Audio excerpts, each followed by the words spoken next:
Hello my dear children, welcome back to the business study online class of Sri Gokulam Public School, Guruvayur. Children, we were discussing chapter 7, that is directing.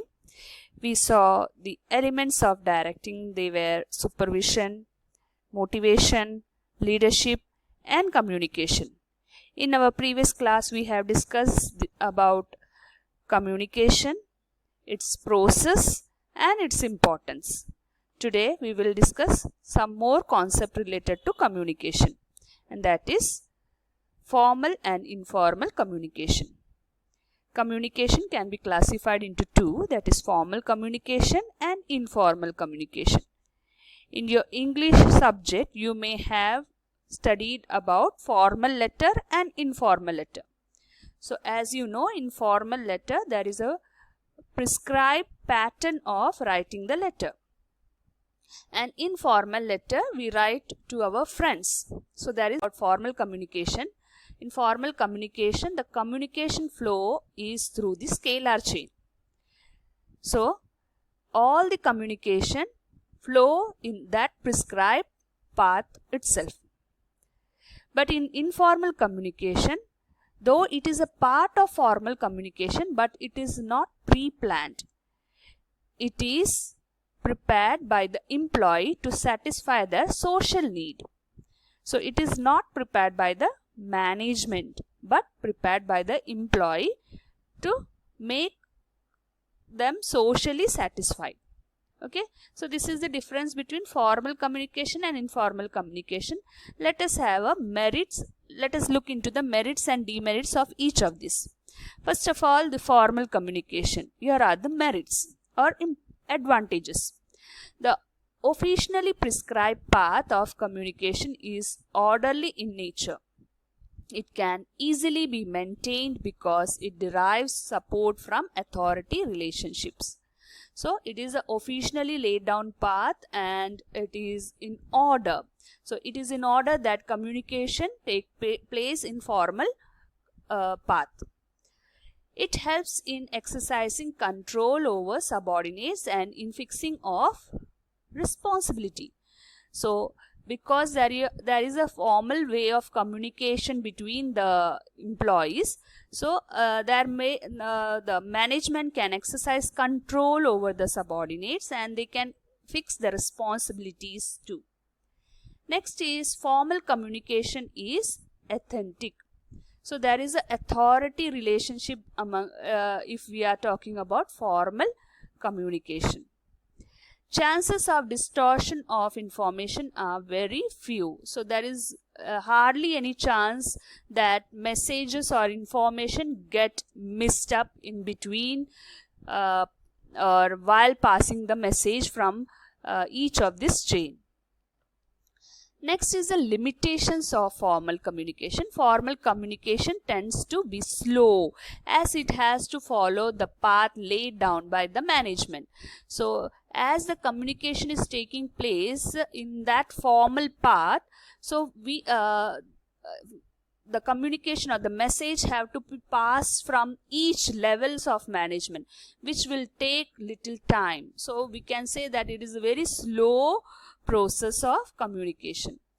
Then it is rigid as deviations are not allowed. So as this formal communication is very strictly followed and there is very less chance of flexibility, we can say that it is very rigid form of communication. It is very static. We cannot the communication have to be followed in that way itself. So it is known as a rigid form of communication, and as it does not allow deviation. Then next one is formal communication is impersonal. So there is no any personal communication taking place in here, but it is very formal.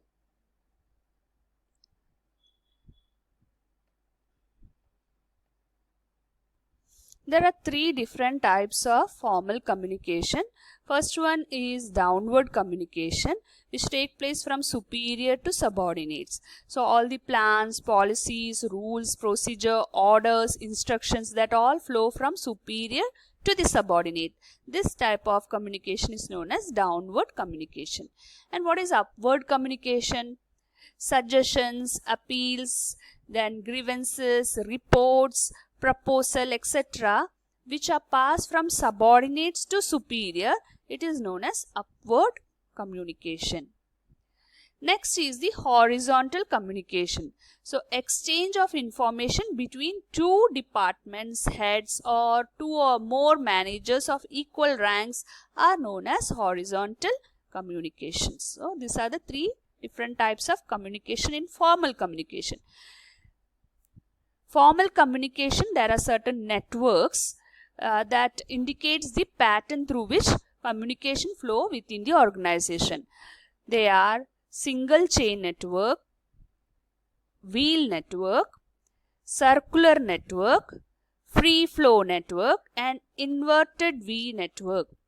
Single chain network means communication flows from each superior to his or her subordinate through single chain.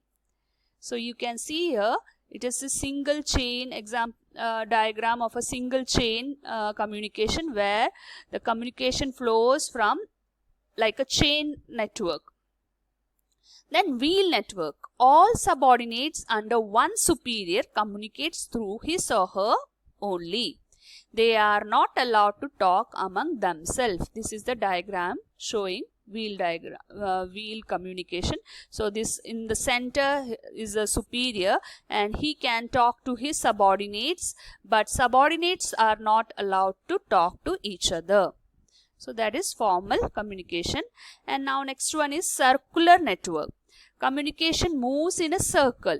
Each person can communicate with his or her adjoining two persons. Communication flow is slow. So in circular flow of communication, if suppose this is A can talk to B and D, okay, and B can talk to C and A.